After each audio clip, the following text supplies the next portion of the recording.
Should you pack Lunchables for your kids' school lunch? The answer, effectively, is a resounding no. Hey, what is up, you guys? It's Dustin, and I'm back with another video. And in this video, I want to talk about Lunchables, because if you guys watched my Johnson & Johnson video about Band-Aids and you were freaked out by that, you are not gonna like this. So if you're here to see why you should throw those Lunchables in your refrigerator away, stay tuned to this video.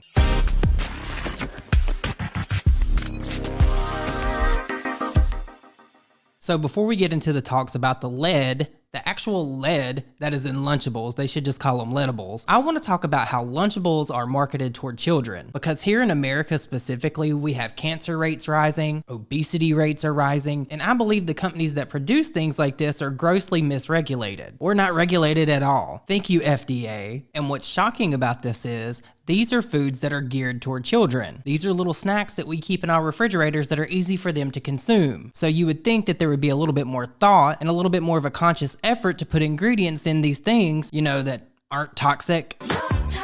Here in America, while I was growing up, specifically for me in my experience, I remember seeing Lunchable commercials all the time. You know, when I was watching Nickelodeon and Dan Schneider was grooming all of us through the TV? Yeah, then.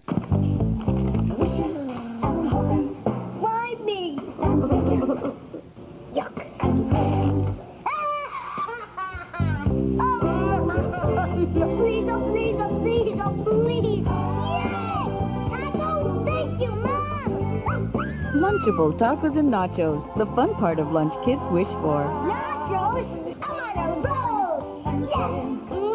Oh. Lunchables, make fun of lunch. I don't know, something about that just is particularly nefarious to me. Now, before I get into the article that I want to read you guys, I just want to quickly go over the Wikipedia for the company that owns Lunchables. And their Wikipedia says, Mondelez International is an American multinational confectionery food holding beverage and snack company based in Chicago. Mondelez has an annual revenue of about $26.5 billion and operates in approximately 160 countries. It's ranked 108 in the 2021 Fortune 500 list of the largest United States corporations by total revenue. So we have a company that is more than capable of making a product that would be safe, non-toxic. They have the backing of $26.5 billion, but still somehow they're unable to make a product that can't make someone sick. And it's marketed toward children. Very nice, very nice. Freshness sealed and ready to eat. Lunchables, the portable feast from Kraft and Oscar Mayer. I don't know about you, but that's a little bit alarming to say the very least. But of course, this is not Mondelez International's first controversy. Let's read a few from the Wikipedia page. It says here, deforestation. In September 2017, an investigation conducted by NGO Mighty Earth found that a large amount of the cocoa used in chocolate produced by Mondelez and other major chocolate companies was grown illegally in national parks and other protected areas in Ivory Coast and Ghana. The countries are the world's largest cocoa producers. The report documents how in several national parks and other protected areas, 90% or more of land mass has been converted to cocoa. Less than 4% of Ivory Coast remains densely forested. And the chocolate company's approach to sourcing has been extensive deforestation in Ghana as well. In Ivory Coast, deforestation has pushed chimpanzees into just a few small pockets and reduced the country's elephant population from several 100,000 to about 200 to 400. Mondelez claimed to have mapped almost all cocoa suppliers in Ghana and Indonesia by 2018 in an effort to combat deforestation. So let me get this straight. We have a company with the revenue of $26 billion and they can't manage to make safe food. They can't manage to make things in a safe, sustainable way. They're out here making people work in literal child labor. We're going to get into that in a second. Mondelez International is literally a monopoly. If you guys seen all the companies that they own, there's literally no way to get away from it.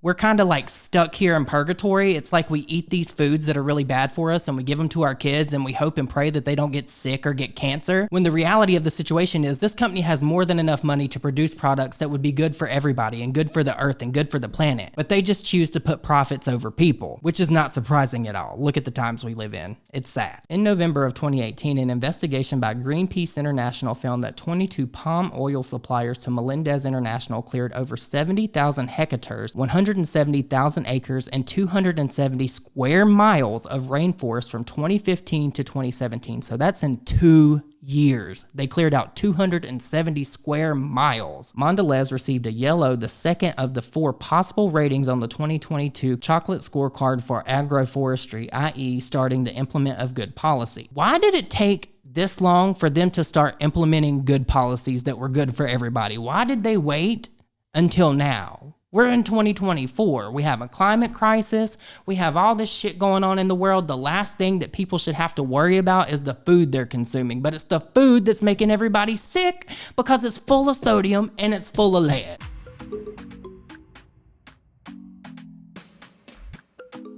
In 2012, we understood that the cocoa supply chain was very vulnerable, that cocoa was facing a variety of interlinked challenges. That is why we invented Cocoa Life, and we pioneered a new integrated approach that is really outcome-based and seeking measurable impact on the ground and at scale. In actually designing interventions for cocoa sustainability, we really need to understand contextual realities, whether we're talking about child labor, whether we're talking about farmer poverty, or women's empowerment.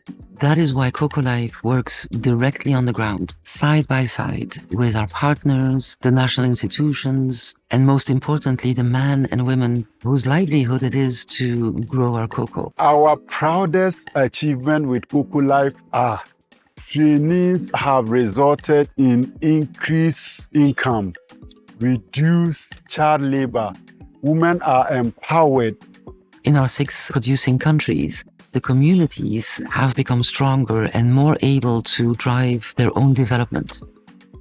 I've really learned the important role that women play, whether it's in cocoa farming, cocoa production, or in their communities. And that is really critical to identify that, because when we identify it, we can also leverage their strengths as change makers. So now we need to talk about the child slavery part. I promise you guys we're going to get to the lead part, but I want to include all the pertinent parts, all the important parts, so you guys can get a good idea of the company that you're supporting when you buy Lunchables. Not only because they're toxic, but because they're just not a good company. In 2021, Mondelez International was named in a class action lawsuit filed by 8 former child slaves from Mali who alleged that the company aided and abetted their enslavement on cocoa plantations in Ivory Coast. The suit accused Mondelez, along with Nestle, Cargill, Mars, Alam International, the Hershey Company, of knowingly engaging in forced labor, and the plaintiffs sought damages for unjust enrichment, negligent supervision, and intentional infliction of emotional distress. As with deforestation, Mondelez is starting to implement good policies according to the 2022 Chocolate Scorecard. Its Cocoa Life program for sustainable cocoa aims to address the root causes of child labor with a holistic approach, collaborating with families, encouraging school attendance, and monitoring child labor farms. Why in this year of 2024, with all the technology that we have, with all the AI we have, why is it that there's companies still out there using child labor and exploiting children? Why is this still a thing? Cocoa Life Farms accounted for 43% of Mondelez cocoa needs by 2018, and the company planned to have 100% coverage with Cocoa Life by 2025. An investigation in 2022 by Britain's Channel 4 Dispatches found children as young as 10 working on farms in Ghana, supplying the Cadbury's brand of Mondelez International. The investigation went on to address Mondelez Cocoa Life website in 2022 and discovered child laborers harvesting cocoa without protective clothing. On this farm, we find Abdul. He's survived 3 years of work. He's just 10. He earns no wages for his work, he says, just food, the occasional tip from the owner, and the torn clothes on his back. Put in the simplest of terms, Abdul is a child slave. We move away from the group so he can speak more freely, and through our translator, he tells us his story. If he had a choice, he wouldn't work. Abdul says he's from neighboring Burkina Faso. When his father died, he says, a stranger brought him to Ivory Coast. Abdul has never eaten chocolate. Tells us he doesn't even know what cocoa is for.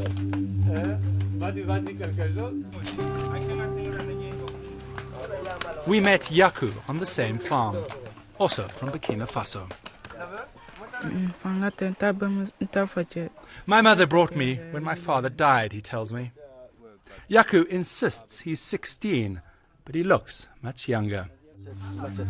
His legs bear machete scars from hours clearing the bush. The emotional scars seem much deeper. I wish I could just go to school, he says, to learn to read and write. But Yaku says he's never spent a day in school. Unless there's news stories running or companies are getting fined by the government, we have no idea what's actually going on. So I'm sure that that's what they were writing on. And I think it's completely deplorable, abhorrent, and disgusting that this company has been allowed to get away with this long, and they're still actually getting away with it. A 10-year-old working on a cocoa farm should not happen, ever. So now I guess we need to talk about the reason why I made this video and why I got interested in it and fell down this rabbit hole of Mondelez International. And if you clicked on this video, you already know we're going to be talking about how Lunchables contain lead. And of course, as always, this article is going to be linked down below if you'd like to read along or if you'd like to read it for yourself. The headline reads, Consumer Reports ask USDA to remove Lunchables from schools' lunch menus. The advocacy group Consumer Reports is urging federal government to remove Lunchables from the National Free and Reduced Price School Lunch Program after an analysis found high amounts of sodium and elevated levels of heavy metal. Brian Ronholm, director of food policy at Consumer Reports, said the meal kits aren't healthy for children and called on the U.S. Department of Agriculture to toss the brand from its National School Lunch Program. The Lunchables and similar lunch kits we tested contain concerning levels of sodium and harmful chemicals that can lead to serious health problems over time, Ronholm said in a statement. The USDA should remove Lunchables from the National School Lunch Program and ensure that kids in schools have healthier options. And can we talk about that for a second? Why is there not free lunch for all kids? They're required to go to school anyway, and for some kids, that's the only meal they get.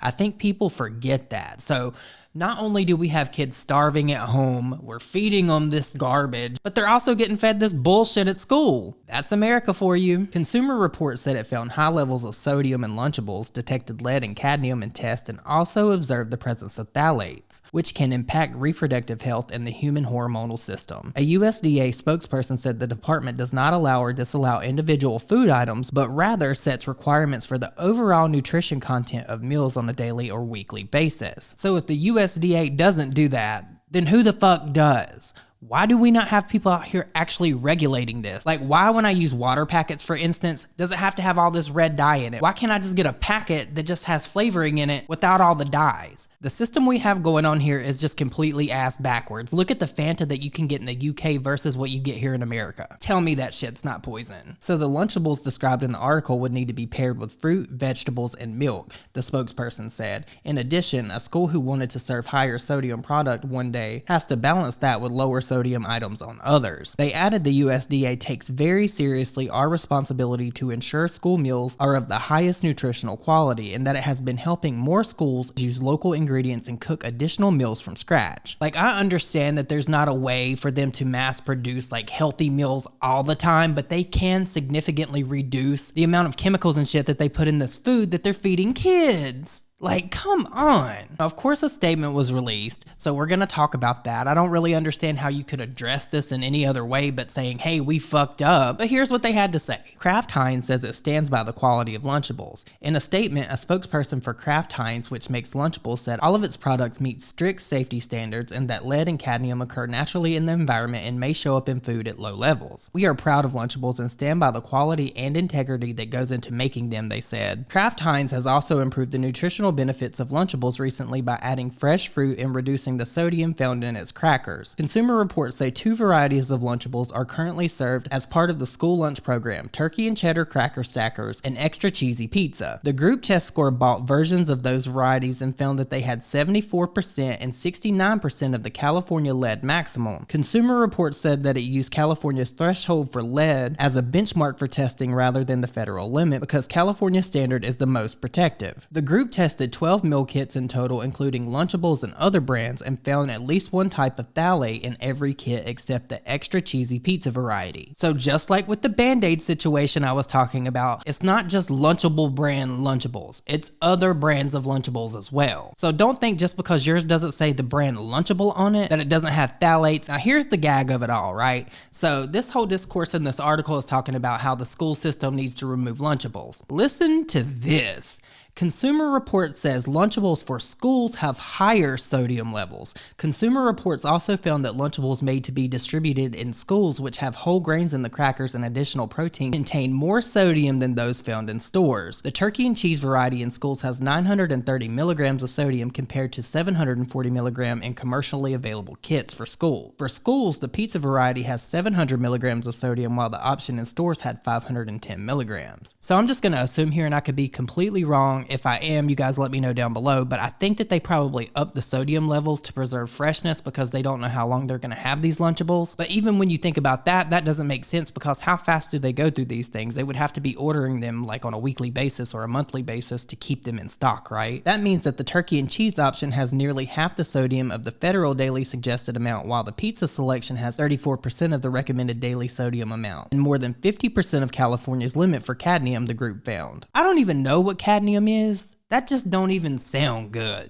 So cadmium is an element which is quite similar to mercury, and the way that most people have seen cadmium is that cadmium sulfide has a very strong orange colour, and it is therefore used for dyeing things the yellow or orange. A petition created by Consumer Reports to push the USDA to remove Lunchables from schools had more than 14,000 signatures Wednesday afternoon. I'm just completely blown away by this, and lately I have been looking into the things that I use, but we're at the part of the video where I'm going to ask you guys what you think about all of this. Did you know? Are you going to continue to buy Lunchables? Were you aware of everything that was going on with Mondelez International? Had you even heard of Mondelez International? Because I hadn't. If you made it this far in the video, leave me the cheese emoji down below because the cheese in the Lunchables always gross me out. Don't forget to like the video if you liked it, and also please don't forget to let me know your thoughts and opinions down below. With that said, I hope you guys all have an amazing day, and I will see you all in my next video.